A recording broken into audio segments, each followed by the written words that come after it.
Professor, a gente conversava sobre lideranças. Israel tem um líder polêmico, para a gente dizer o mínimo, mas do outro lado você tem Ali Khamenei, que está lá como líder supremo do Irã desde 89.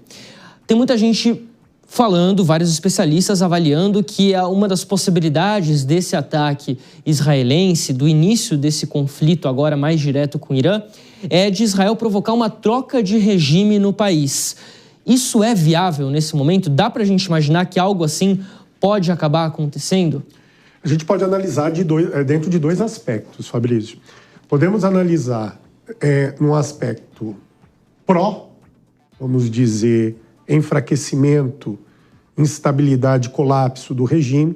Nós temos que lembrar, não é, que ao longo do conflito de 23, e aí nós temos que enfatizar, finalmente Israel trouxe o verdadeiro agente do conflito, que não era nem Hamas, nem Hezbollah, nem os Houthis, mas o agente que promovia os conflitos proxy, o Irã. Não é? O que observamos? Que ao longo do conflito, várias lideranças iranianas já foram eliminadas, principalmente da perspectiva militar, da Guarda Revolucionária, que estavam presentes na Síria, no Líbano.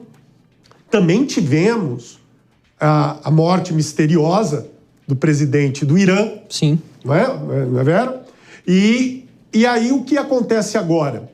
Nós temos um ataque direto, com morte de lideranças das Forças Armadas e do Exército, cabeça segundo na linha, terceiro na linha, além de cientistas, tanto que houve uma tremenda preocupação na proteção do Ayatollah, né, do líder supremo, Ali Khamenei. E olha que interessante, é um dado que a gente tem que sempre observar quando há temor de colapso político. As redes sociais são suspensas.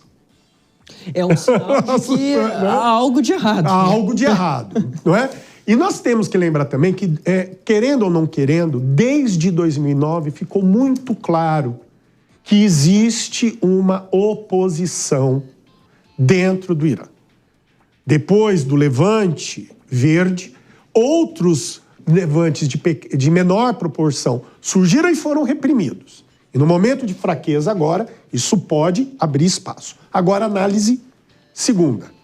É a possibilidade do contrário, de se criar um clima de unidade anti-Israel. Sim. Porque é uma ação de um país estrangeiro, tradicionalmente tratado como inimigo, que ataca, inclusive, áreas consideradas civis. Agora, quando você fala de oposição dentro do Irã, essa oposição não é pró-Israel. É uma oposição contra o atual regime, porém, uma oposição que continua sendo contra Israel, contra o Ocidente. É isso, a oposição interna. A oposição é o regime. Não há necessariamente alinhamento com as forças externas, diga-se israelenses ou americanas. Não é? E há a possibilidade disso ser visto internamente como uma medida interventiva. E isso pode ser o quê? Uma justificativa de recomposição, reorganização em prol da unidade anti-imperial, né, israelense. Agora, a gente ouviu o Fábio falando aqui agora há pouco sobre a união do povo israelense, que o povo ainda se sente muito seguro, muito protegido. Sim. Mas a pressão contra Benjamin Netanyahu, pelo menos até quinta-feira, quando os ataques começaram, ela estava cada vez maior. O parlamento quase foi dissolvido em Israel, passou por uma votação sobre isso, poderia ter acontecido, e aí o governo cairia, claro, poderia ser reeleito novamente, é sempre uma possibilidade, mas foi algo que foi discutido, foi ventilado em Israel na última semana, mas ainda assim continua sendo um momento de bastante tensão para o governo, falando aqui da questão política, né, professor? Não necessariamente falando da questão internacional, mas na questão política. Para onde que vai esse governo Benjamin Netanyahu? Netanyahu vai ser lembrado como um ótimo senhor da guerra. Ele lida bem com a guerra, além de ser uma pessoa muito hábil politicamente. Ele deseja, inexoravelmente, a título de retaliação, vingança, de ver o regime colapsado. Mas internamente, ele recorre, Fabrício, à boia dos conflitos. Sim. Os conflitos estão dando um sopro de vida ao governo Netanyahu. Bom, nada disso aconteceu por acaso, né? A gente lembra que nessa semana que passou, nós tivemos uma pressão internacional muito grande contra o governo Netanyahu por conta da situação na faixa de Gaza. Sim. E parece que a manobra do Netanyahu de ir para um outro fronte da guerra para que se esqueça o que está acontecendo em Gaza aparentemente está funcionando, né? Porque essa conversa foi completamente escanteada. A gente lembra, crise humanitária na faixa de Gaza, dificuldade muito grande de entrada de ajuda humanitária, além de uma intensificação dos ataques israelenses por lá. E aí você teve só nessa semana 2 ministros do governo sancionados. Itamar Ben-Gvir, ministro da Segurança Nacional, e Bezalel Smotrich, ministro das Finanças. 2 ministros do partido mais ideológico do governo, mais ligados à ultradireita. Reino Unido, Noruega, Canadá, Austrália e Nova Zelândia. Esses foram 5 países que se manifestaram, que sancionaram esses ministros, alegando que eles estavam incitando a violência contra palestinos. E aí o que aconteceu?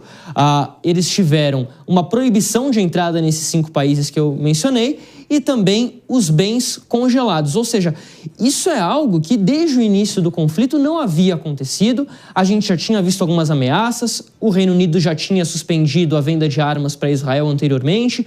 A União Europeia estava suscitando a possibilidade de revisar o acordo de livre comércio com Israel, mas agora a gente teve uma manifestação contra o governo de fato. E isso é terrível para o governo Netanyahu, não? Sim, mas eu quero fazer também uma observação. Historicamente, ações promovidas por Israel levam em pouca consideração as ações internacionais. Sim. Isso na história. A prioridade são os interesses nacionais. Ouvi aqui do comandante, questão de sobrevivência. Isso é a lógica de Israel. Questão de supremacia militar. Essa questão vinculada à ideia de sobrevivência. O grande problema está na questão política interna. E aí temos a questão do conflito como boia de salvação, sim, do governo Netanyahu.